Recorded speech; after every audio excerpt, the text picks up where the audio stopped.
Segirinya amuteekamu amaanyi n'amulaga nti akwata obwana obuto. Segirinya ali mu ddwaliro era Segirinya bwe yakomyewo okuva mu ddwaliro gy'abadde mu ebweru w'eggwanga nga musajja wattu akozze ono seeka lino ejjini lyammwe ne liyimirira ne ligamba nti nno njagala ndabeko Mungu nga ayagala ndabe ku mulambo gwa Segirinya. Waayisa akaseera mpawe kaaga Segirinya ali mu ddwaliro newankubadde nga ebya Segirinya biraga nti yalya butwa era yayogedde nti butwa naye nga dino munanga abantu bagamba mbu alabika ye yamukubye kyekyajabu era ssebo ngamba gwagenda omwogerako ng'onywezezza onywedde. Eyayita Sheeka Umaru Enansana alina ekifaananyi kyeyeetwaliramu yenga omuntu n'abantu kyebamutwaliramu. Ekisinga okunduma Sheikh Nadawi nti abantu abamujaaza ne bamuwa empapula wallahi bamashayikh. Empapula zaki bamusomesa? Empapula z'obuyigirize? Empapula eziraga nti byakola yani sekamugana kyogere nti bamujaaza nti akole byakola. Wallahi ekinnuma nti empapula yazifuna nga zivuddewa nga zivudde ku kitebe ekyaffe eky'obusiraamu naye bw'otunuulira ebintu byakola amawano gakola enkya neggulu wallahi weewuunya. Abaamuwa ebbaluwa tebayinza gisazamu ne balangirira.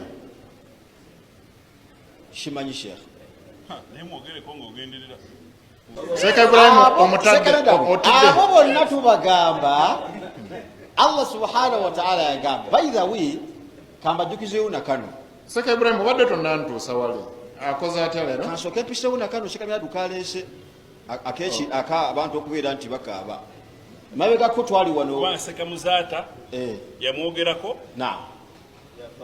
Salamu alaikum. Sheikh Ibrahim nywera Seeka salamu alaikum. Nze bino mbyogera nga ndi munywevu nnyo kubanga Allah subhanahu wa ta'ala yagamba alladhina yuballighuna risalati llahi wa yakhshawnahu wa la yakhshawna ahadan illa Allah wa kafa billahi hasiba. Kala agendayo kyekiriga Sikabura mukyogere kyobadde oyagala ogamba wadde oyagala gamba ki? Point yange badde waliwo nti nsonga Sheikh Madu gyayogedde barakallahu fikum nti omuntu ng'ofunye misunderstanding ne munno kubanga yoyibwawo omulango tuwangaliramu olwaleero ofunamu misunderstanding nani n'omuntu netusobola kumwagaliza kufa kubanga omwagaliza okufa ni naawe ogenda kola ki? Subhanallah, naawe ogenda fa ate Allah wabuyinza Sheikh kisobola okwewuunyisa ate Allah n'agera ye mwenyi n'amusooka n'akola ki? Ekikwewuunyisa nti ate abantu okusinziira ku bigambo byayogedde ku musajja batalina basiraamu wallahi bamuyisa jinni abatali baki? Abatali basiraamu. Naye nga byonna biva ku ki? Bana bamuwa ebbaluwa abamujaaza kikati okkirizibwa genda ojjanjabe. Wallahi yani akola atya? Yagamba bamuwa ebbaluwa ku kiki? Ne bawakkaa n'okuwakkaa yabiragaawo Sheikh mabegakaawo ekyobusiraamu. Ye musajja mukulu bw'aba ayogera akyogera lunye bulijjo nti ayina recommendation ebbaluwa emukkiriza okukola byakola ng'agijja ku Uganda Muslim Council. Naye konsani yange webadde nti byonna byakoze okuva lwayogera ekyo Supreme Council teyina busobozi buvaayo ku mwegaano oba okusazaamu ekiwandiiko kye baamuwa n'okwetonda nti bannaye twamuwa tetutegedde kubanga bwe tuswala yedifendinga na kimu nti ebbaluwa yange ya Supreme Council tebazirina. Sheikh kasajja kabi kajja mabaala kakudde ekitabo ky'owekitiibwa Allah kambadde ng'obusiraamu koonoonye kakoze ebikolobero bingi wallahi ogira nga kagamba mujje mbakole ki? Ani agamba nti gw'osabira abantu edduwa? Ani akuwa authority eyo? Supreme Council. Supreme Council yamu authority eyo okusabira abantu edduwa? Wagamba tusaba Allah subhanahu wa ta'ala bakadde baffe abo abakake bave basazemu ekiwandiiko ekyo kubanga sheekhe omuddo buli wakosa ekifaananyi kiddira eri buki busiraamu sheekhe sheekhe nadayi nga mmaliriza ebigambo byange waliwo omuvubuka oba yabadde mu nsi kisimanya ali awo musiraamu naye nga mulasita muyayeyaye ali awo asibye amaviiri ge gakoma eno yansanyusizza nnyo okusinza ku bigambo byeyogedde yagambye bannange bino ebikolebwa akasajja kano akajinni kano bikolebwangako so si buki so si busiraamu si ddiini ya allah teyawabye okuyita omuntu ejinni min aljinnati wannasi ebyo bigambo bya allah min aljinnati